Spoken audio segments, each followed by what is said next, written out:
The Foreign Affairs and the National Community Abroad Minister Mtala Mamra received the Malian Minister of National Reconciliation and Social Cohesion, Colonel Ismail Wagi, and leaders representing the movements that signed the Peace and Reconciliation Agreement emanating from the Algiers process.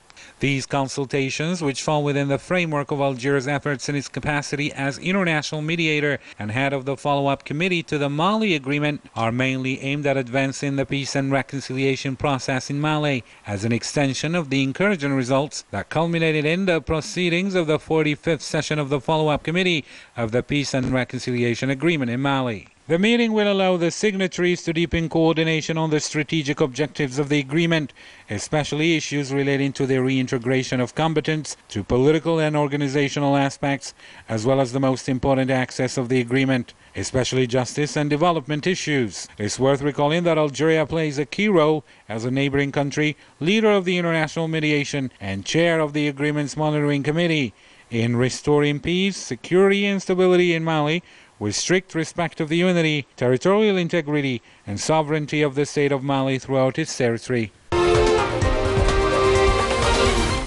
The participants in the ministerial meeting of the Peace and Security Council of the African Union, devoted to the prevention and the fight against terrorism and violent extremism, welcomed and unanimously adopted the initiatives of the President of the Republic, Abdelmajid Tebboune. This is a series of proposals aimed at strengthening the efforts of the African states and the mechanisms of the Continental Organization in the fight against terrorism.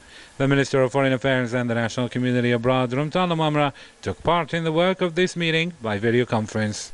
President Abdelmajid Tebboune has put forward a number of concrete proposals to stimulate the action of the institutions and strengthen the mechanisms put in place by the African Union to combat terrorism and violent extremism. These proposals relate to the following. First, the elaboration of a new African plan of action on the prevention and combating of terrorism and violent extremism, replacing the one adopted in 2002.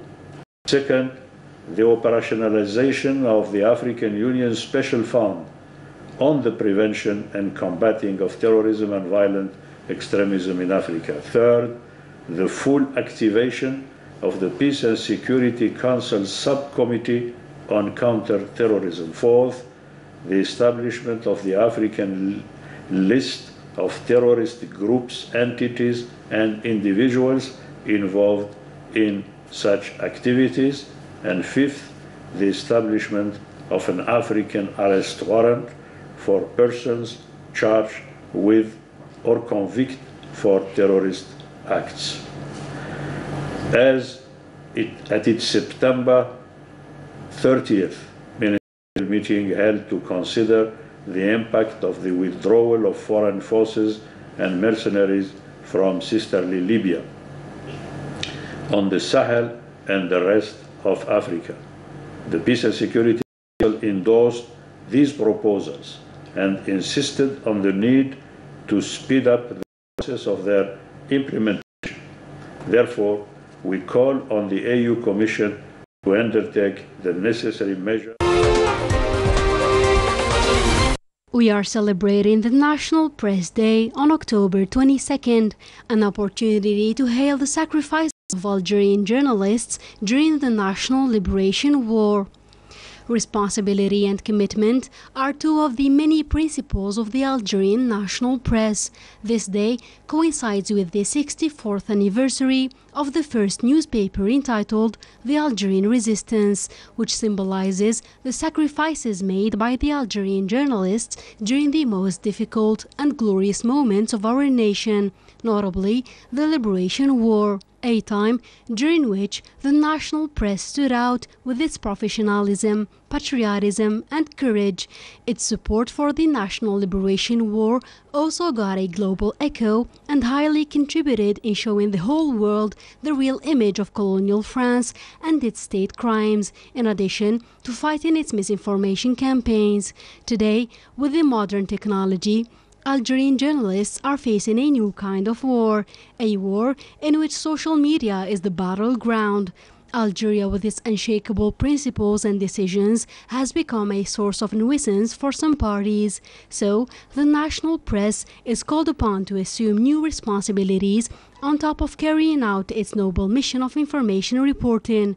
It also should face up the misinformation campaigns and fake news. The Algerian media needs to adapt to the current circumstances and take the changes in consideration so as to continue in carrying out their noble mission of public information, preserve the national interest and unity. Several journalists' families were honored on the occasion of the National Press Day, among them the family of Karim Bousselem, who left us during this pandemic. Tonight we also had a special thought for our friend and colleague Salem Azzi, who left us during this pandemic too, and we think of his family.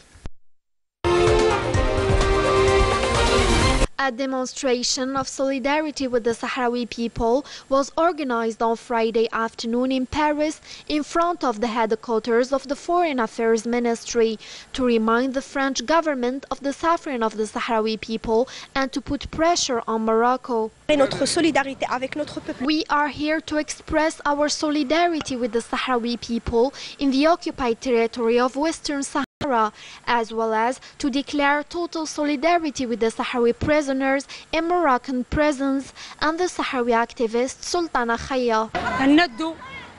We denounce the French regime and its cooperation with Morocco. We ask for the release of detainees in Moroccan prisons.